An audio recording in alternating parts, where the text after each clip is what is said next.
Hello दोस्तों, आज हम लोग वैदिक कालीन संस्कृति या सभ्यता के विषय में कुछ महत्वपूर्ण जानकारी लेकर आपके समक्ष उपस्थित हुए हैं। यदि अभी तक हमारा channel KDGS point subscribe icon press कर लें, जिससे अगले वीडियो की जानकारी आप तक पहुंच सके। तो पहला तथ्य है, सिंधु घाटी सभ्यता के पतन के पश्चात भारत में एक नवीन संस्कृति का उद्भव हुआ जो अपनी पूर्ववर्ती सभ्यता से काफ़ी भिन्न थी। इस संस्कृति के संस्थापक आर्य थे। आर्य शब्द का अर्थ श्रेष्ठ, उत्तम, अभिजात्य, कुलीन एवं उत्कृष्ट होता है। आर्य शब्द भाषाई समूह का व्यंजक है। सर्वाधिक मान्य मत के अनुसार आर्यों का मूल निवास आल्प्स पर्वत के पूर्वी क्षेत्र यानी यूरेशिया में था। आर्यों के मूल निवास स्थान के संदर्भ में विद्वानों के बीच मतभेद भी है। आर्यों के मूल स्थान संबंधी मत जो जिन विद्वानों ने दिया है वो कुछ इस प्रकार हैं। बाल गंगाधर तिलक जी ने कहा था, आर्कटिक प्रदेश, उत्तरी ध्रुव आर्यों का मूल स्थान है। और विलियम जोन्स ने कहा था, यूरोप से आए हैं। मैक्स मुलर ने कहा, मध्य एशिया से इनका मूल स्थान माना जाए। और स्वामी दयानंद ने तिब्बत से आया हुआ बताया। और बैंडेनिस्ट ने दक्षिणी रूस से इनका मूल जनज बताया है। पी गाइल्स ने हंगरी यूरोप से, और नेहरिंग एवं गार्डन चाइल्ड्स ने दक्षिणी रूस से, और डॉक्टर अविनाश चंद्र व डॉक्टर संपूर्णानंद ने सप्त सैंधव क्षेत्र से, तथा पंडित गंगानाथ झा ने ब्रह्मर्षि देश से, और DS त्रिवेदी ने देविका जो कि मुल्तान में है वहाँ से इनका मूल जन माना है। और LD कल्ल ने कश्मीर तथा हिमालय देश से, और रोड्स ने बैक्टीरिया क्षेत्र से इनका जनज माना है। पेंका और हेट ने जर्मनी, और मेयर कील ओल्डर्न वर्ग ने पामीर का पठार से इनका मूल स्थान बताया है।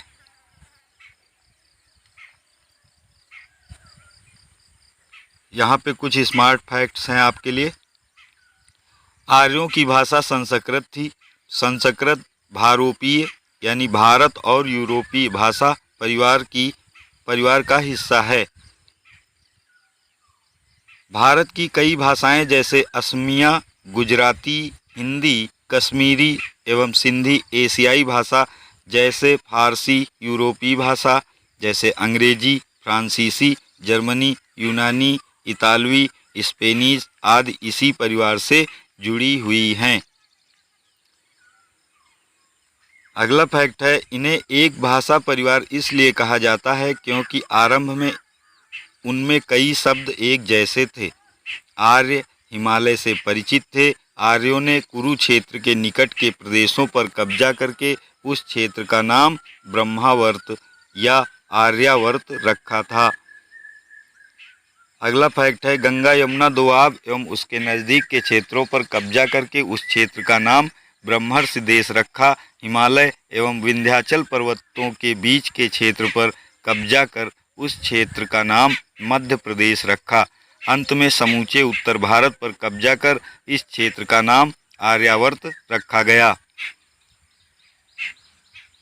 ऋग्वैदिक कालीन प्रमुख नदियां यहाँ हैं कुछ महत्वपूर्ण, जो ऋग्वेद कालीन समय से संबंधित हैं। इनका प्राचीन नाम दिया गया है और इनका आधुनिक नाम अब जो बोला जा रहा है वो भी है यहाँ पे। कुभा ऋग्वैदिक कालीन एक नदी है और इसका अब आधुनिक नाम पड़ गया है काबुल नदी। सुवस्तु ये ऋग्वैदिक कालीन नदी है और इसका आधुनिक नाम स्वात नदी हो गया है। क्रुमु इसका नाम कुर्रम हो गया है। गोमती इसे गोमल कहते हैं अब। और वितस्ता को झेलम, अस्किनी को चेनाव नदी, पुरुषणी को रावी नदी, विपाशा को व्यास नदी, शतुद्री को सतलज, सदानीरा को गंडक, द्रसद्वती को घग्गर नदी, सुषोमा को सोहन नदी और मरुद्वृद्धा नदी को मरुवर्मन नदी कहा जाने लगा है।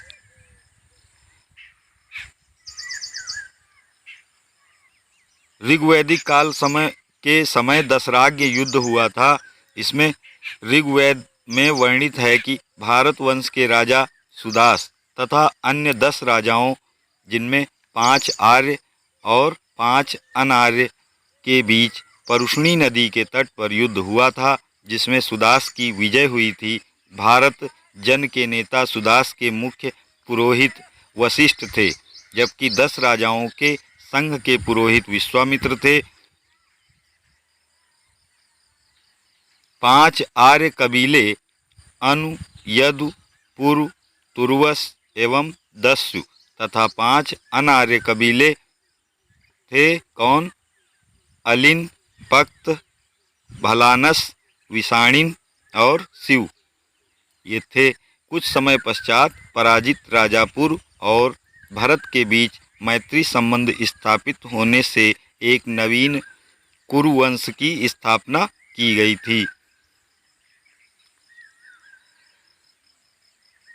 अगला फैक्ट है, राजा के प्रमुख सहयोगी उस समय क्या कहलाते थे? तो पुरोहित प्रमुख परामर्शदाता होता था। सेनानी सेना का प्रमुख कहा जाता था। वाजपति को चरागाह का प्रधान होना बताया गया है और कुलप को परिवार का प्रधान कहा जाता था। ग्रामणी को लड़ाकू दलों का प्रधान और पुरप को दुर्ग का प्रधान। स्पस को गुप्तचर विभाग प्रदान किया गया था। दूत को संदेशवाहक कहा जाता था। कुछ स्मार्ट फैक्ट्स पुनः हैं ये। विद आर्यों की सर्व प्राचीन संस्था थी, जिसे जनसभा भी कहा जाता था। सभा वृद्ध या श्रेष्ठ एवं अभिजात संभ्रांत लोगों की संस्था थी। सभा में भागीदारी करने वाले को सभेय कहा जाता था। इसके सदस्य श्रेष्ठ जन होते थे, जिन्हें सुजान कहा जाता था। समिति राजा का निर्वाचन करती थी तथा उस पर नियंत्रण रखती थी। यहाँ पे आर्यों के आभूषणों के विषय में समझ लेते हैं। कर्ण शोभन, कान के आभूषण को कहा जाता था। कुरीट, सिर पर धारण करने वाला आभूषण होता था। और निष्क एवं मणि, ये गले का आभूषण होता था। जपोचनी, अंगूठी कही जाती थी। और प्रकृत, कान की बाली को कहते थे। छुर, उस्तरा को कहते थे। महत्वपूर्ण शब्द हैं कुछ उसी काल से संबंधित, ऋग्वैदिक काल से संबंधित। उर्वरा, जुते हुए खेत को। और लांगल, हल को। करिसु, गोबर खाद को। अवट, कुआं को कहा जाता था। सीता, हल के निशान को कहा जाता था। और कीवास जो है हलवाहा कहा जाता था। पर्जन्य, बादल। कुल्या को नहर। खिल्य को चरागाह। खल को खलिहान। ब्रक को बैल कहते थे। ऋग्वेद में उल्लिखित शब्द हैं कुछ महत्वपूर्ण, जिसमें शब्द हैं इंद्र 250 बार दिया गया है ऋग्वैदिक काल में। इंद्र शब्द को ऋग्वेद में 250 बार वर्णित किया गया है।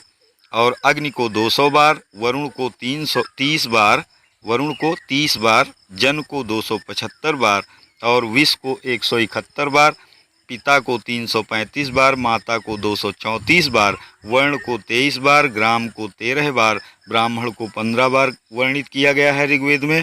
और क्षत्रिय को 9 बार, वैश्य को 1 बार और शूद्र को भी 1 बार। और इधर है राष्ट्र को 10 बार वर्णित किया गया है ऋग्वेद में। सभा को 8 बार, समिति को 9 बार, विद्वत को 122 बार, गंगा को 1 बार, यमुना को 3 बार और राजा को 1 बार, सोम देवता को 144 बार वर्णित किया गया है। किसमें? ऋग्वेद में। कृषि को 24 बार वर्णित किया गया है। गण को 46 बार, विष्णु को 100 बार, रुद्र को 3 बार, बृहस्पति को 11 बार उल्लिखित किया गया है तथा पृथ्वी को 1 बार इसमें बताया गया है। वर्णित किया गया है। वैदिक देवताओं के संबंध में हम यहाँ पढ़ेंगे।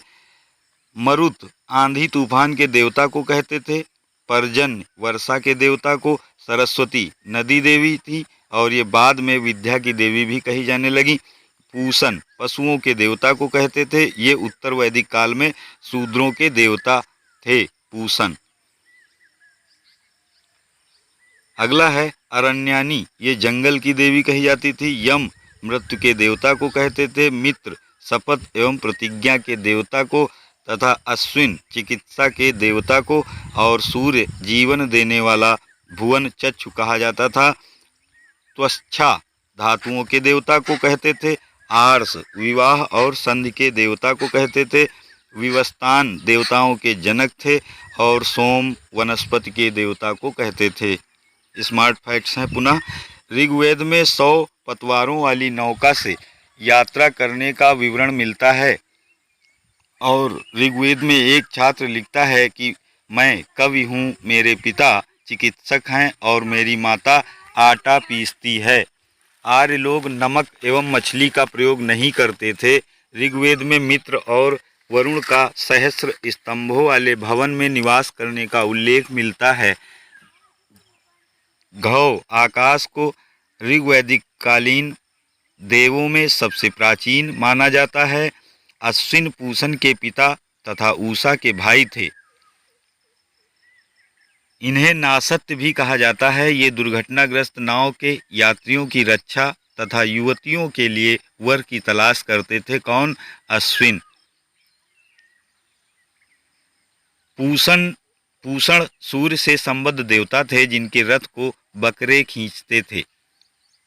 ऐसा उस समय का मत है कि पूषण सूर्य से संबद्ध देवता थे जिनके रथ को बकरे खींचते थे। ऋग्वेद में दास प्रथा प्रचलित थी। दासों का प्रयोग कृषि कार्य में न होकर घरेलू कार्यों के लिए होता था। ऋग्वेद में वैद्य के लिए भिषज शब्द का प्रयोग होता था। अश्विनी देवता को भिषज कहा जाता था। अगला कुछ फैक्ट है महत्वपूर्ण। ऋग्वैदिक धर्म के विशिष्ट तत्व हैं यहाँ पर। भौतिक जीवन से अत्यधिक प्रभावित यहाँ के लोग थे। देवियों की तुलना में देवताओं का अधिक महत्व था तथा सभी देवी देवता प्राकृतिक शक्तियों के द्योतक थे। देवी देवताओं का मानवीकरण किया गया है और रीत यानी नैतिक नियमों की व्यवस्था यहाँ पे देखी जाती है। ऐत्रेय ब्राह्मण के अनुसार राजा और उनका क्षेत्र और राज्य का नाम से संबंधित यहाँ तथ्य हैं।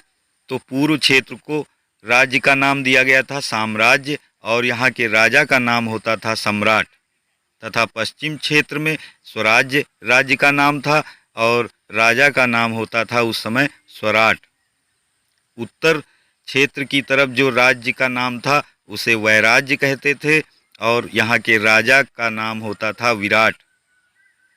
दक्षिण दिशा में जो राज्य का नाम था उसे भोज्य राज्य का नाम दिया गया था और राजा का नाम यहाँ पे भोज कहा जाता था। मध्य देश में राज्य कहते थे और राजा का नाम राजा होता था। गोपत ब्राह्मण के अनुसार राजाओं द्वारा कराए जाने वाले यज्ञ, राजा राजसूय यज्ञ करवाता था, सम्राट वाजपेय यज्ञ करवाते थे और विराट जो होते थे पुरुष मेघ यज्ञ करवाते थे, स्वराट अश्वमेघ यज्ञ करवाते थे। ये 4 प्रकार के महत्वपूर्ण यज्ञ हैं उस समय ऋग्वैदिक काल के। इनका आप मनन कर लें।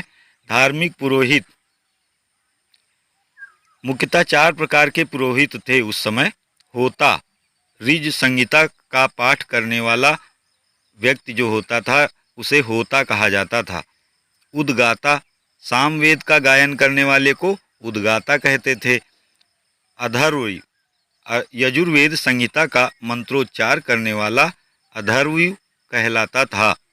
ब्रह्म, यज्ञ विधि की जांच करने वाले को ब्रह्म कहते थे और ऋत्विज मुख्य पुरोहित के रूप में सभी यज्ञों का पर्यवेक्षण करता था। कौन? ऋत्विज। अन्य कुछ महत्वपूर्ण फैक्ट है आपके लिए। राजसूय यज्ञ, यह राजा के राज्याभिषेक हेतु होता था। इस आनुष्ठानिक यज्ञ से प्रजा को यह विश्वास हो जाता था कि उसके सम्राट को दिव्य शक्ति मिल गई है। इसमें सोम ग्रहण किया जाता था। इस यज्ञ के दौरान राजा रत्निनों के घर जाता था। शतपथ ब्राह्मण में इसका वर्णन मिलता है। 7 प्रकार के जल का प्रयोग राजा के राज्याभिषेक में होता था। इस समय अश्वमेध यज्ञ, इस यज्ञ में राजा द्वारा छोड़ा गया घोड़ा जिन जिन क्षेत्रों से बिना किसी प्रतिरोध के गुजरता था, उन सभी क्षेत्रों पर राजा का राज्य स्थापित हो जाता था, अर्थात यह शक्ति का द्योतक था। यह राजकीय यज्ञों में सर्वाधिक प्रसिद्ध और महत्वपूर्ण यज्ञ था। शतपथ ब्राह्मण में भारत के 2 राजाओं भरत दोषयंती और शतानिक सत्राजित द्वारा अश्वमेध यज्ञ करने का उल्लेख मिलता है।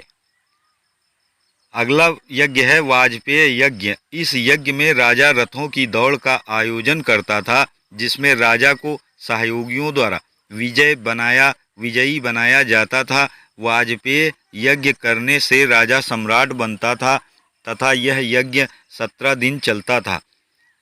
अग्निष्टोम यज्ञ, इस यज्ञ में सोम रस ग्रहण किया जाता था तथा अग्नि की पशुबलि दी जाती थी।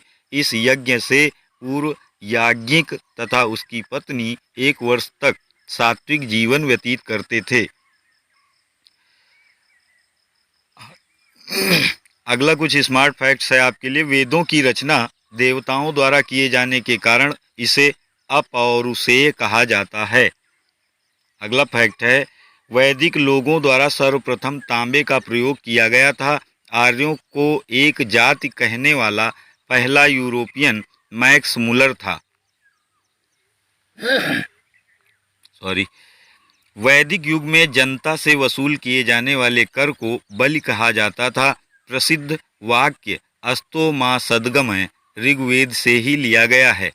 इम्पॉर्टेंट फैक्ट है ये कि अस्तो मां सद्गमय किस वेद से लिया गया है, तो ये ऋग्वेद से लिया गया है, अस्तो मां सद्गमय।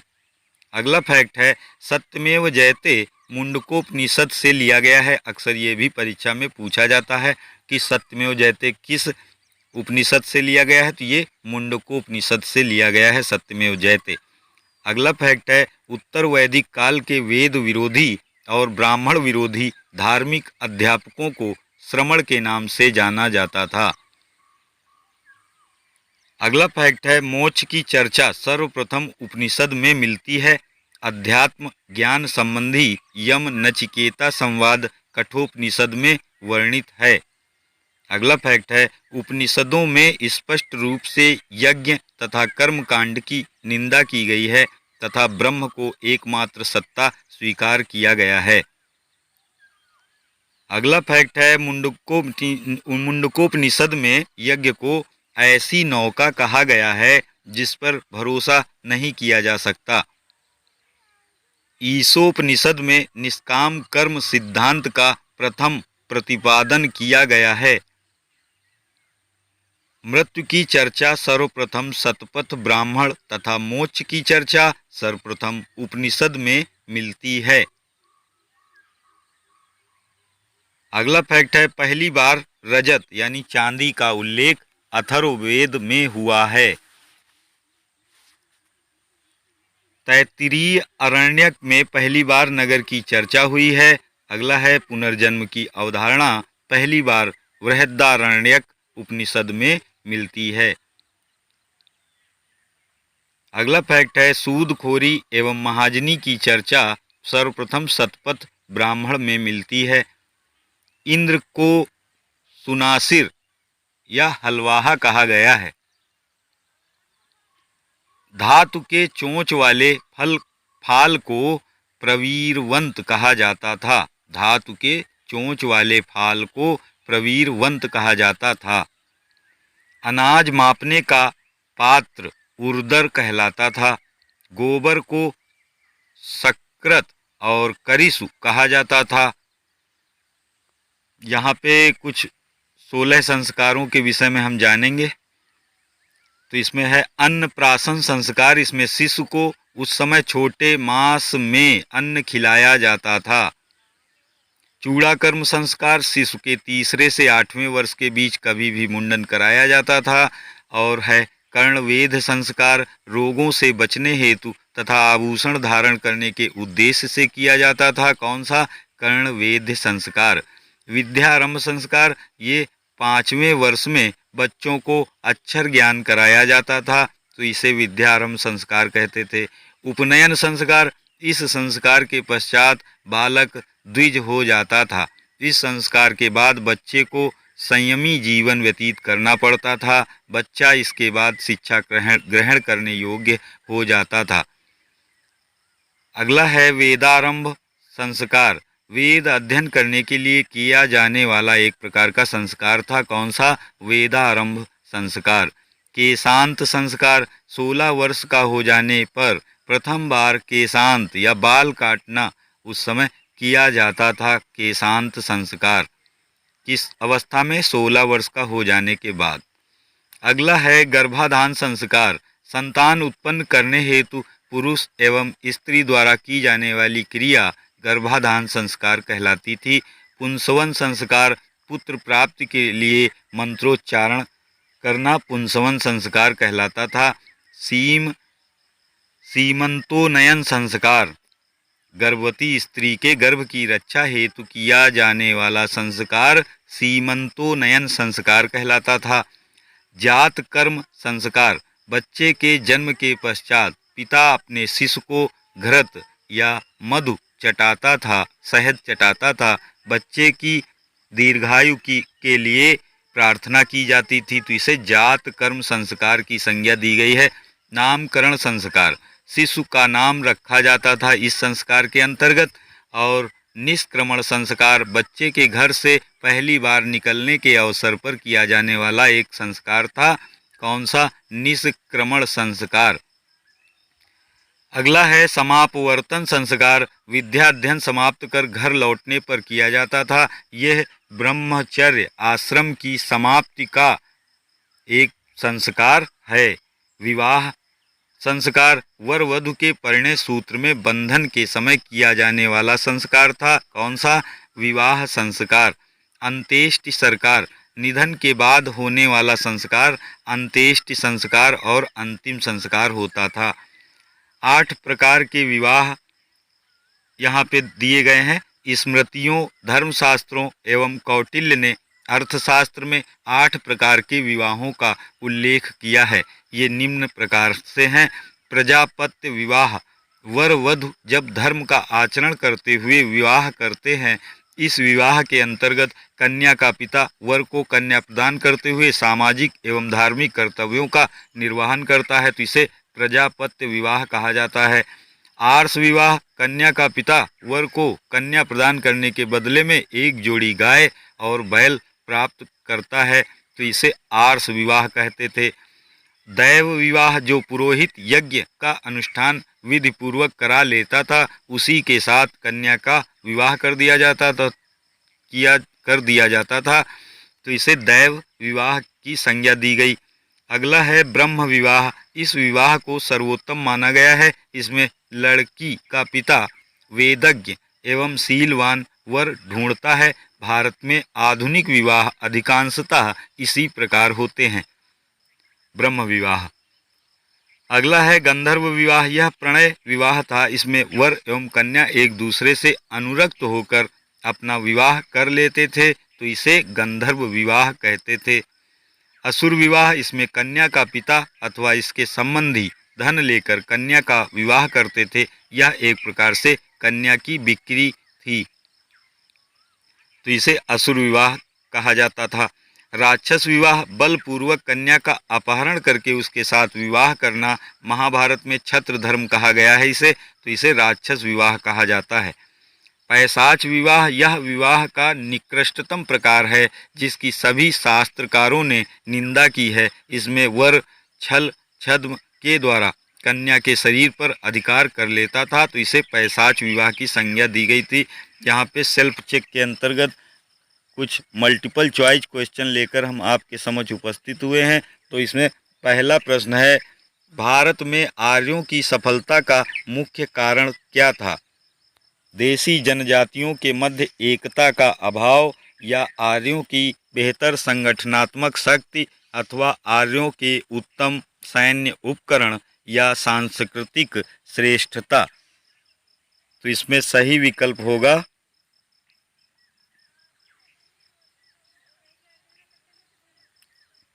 ऑप्शन सी, आर्यों के उत्तम सैन्य उपकरण। ऑप्शन सी यहाँ पे सही हो जाएगा पहले प्रश्न में। अगला प्रश्न है, पूर्व वैदिक आर्यों का धर्म मुख्यतः था कैसा? भक्तिपूर्ण, मूर्ति पूजा और यज्ञ से परिपूर्ण या प्रकृति पूजा और यज्ञ से समाहित? प्रकृति पूजा और भक्ति से संबंधित था। कैसा था यहाँ पे आर्यों का धर्म? तो इसमें सही विकल्प हो जाएगा ऑप्शन सी, प्रकृति पूजा और यज्ञ से परिपूर्ण था पूर्व वैदिक आर्यों का धर्म। प्रकृति पूजा करना और यज्ञ करना यहाँ इनका धर्म था पूर्व वैदिक आर्यों का। दूसरे का उत्तर सी वाला विकल्प हो जाएगा। अगला प्रश्न है, सुमेलित कीजिए। सूची फर्स्ट और सूची सेकंड में दिया गया है कि वैदिक नदियाँ सूची फर्स्ट में और उनके आधुनिक नाम सूची सेकंड में दिए गए हैं। तो यहाँ पे उत्तर निकालना है आपको। सुमेलित कीजिए।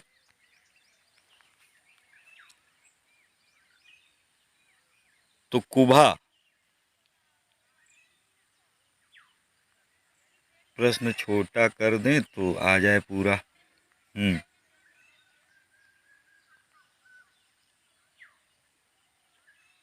तो इसमें तीसरे का उत्तर हो जाएगा ऑप्शन बी, 2, 3, 1, 4। यानी कुभा के सामने काबुल नदी, परुष्णी के सामने रावी नदी, सदानीरा के सामने गंडक नदी और सतुद्री के सामने सतलज बिल्कुल सही दे रखा है। तो यहाँ 2, 3, 1, 4 ये बिंदु हो जाएंगे इन ABCD के समक्ष। इनका मिलान कर लीजिएगा।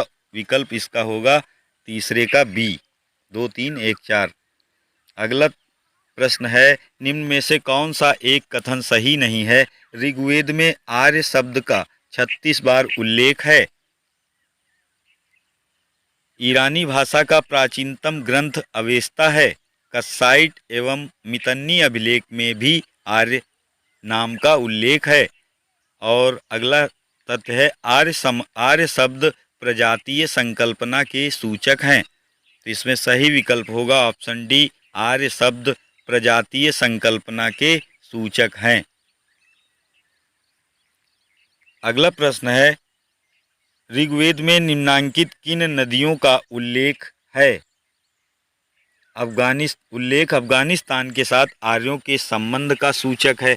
ऋग्वेद में निम्नांकित किन नदियों का उल्लेख अफगानिस्तान के साथ आर्यों के संबंध का सूचक है?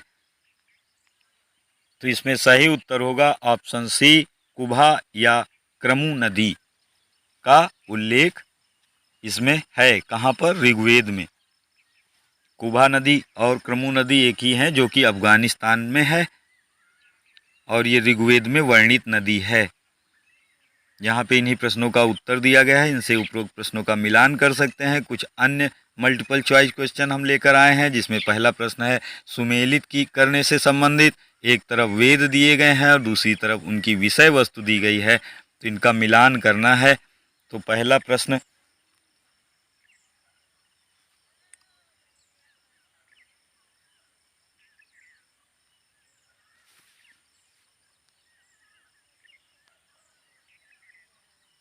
है ऋग्वेद के समक्ष कौन सा आएगा बिंदु? तो इसमें पहला विकल्प सही हो जाएगा, चौथा, दूसरा, पहला, तीसरा।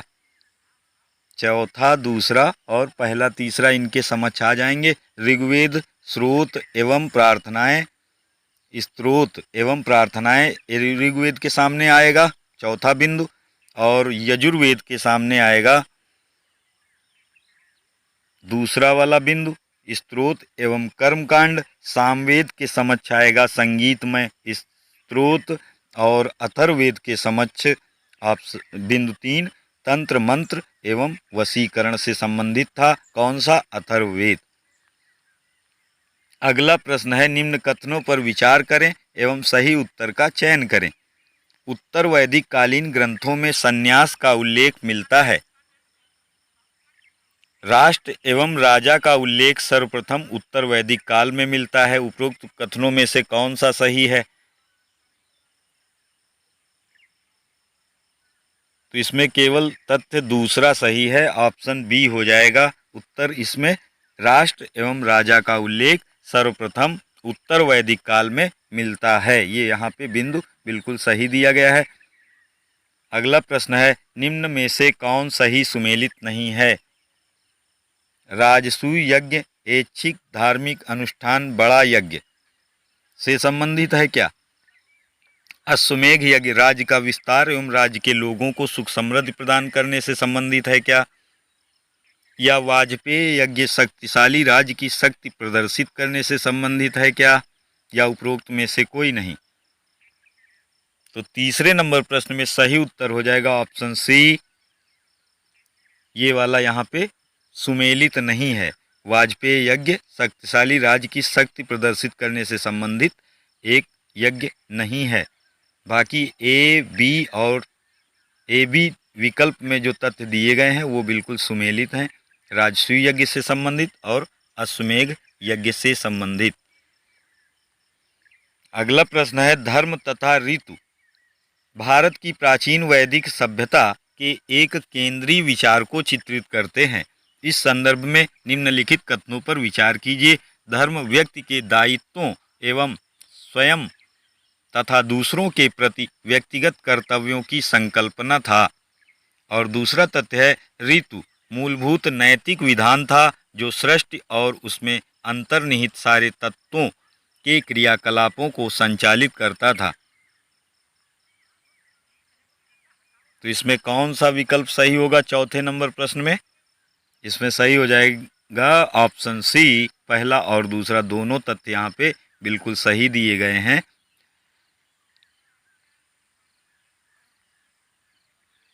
अगला प्रश्न है, निम्न में से किस वैदिक साहित्य में मोक्ष की चर्चा मिलती है?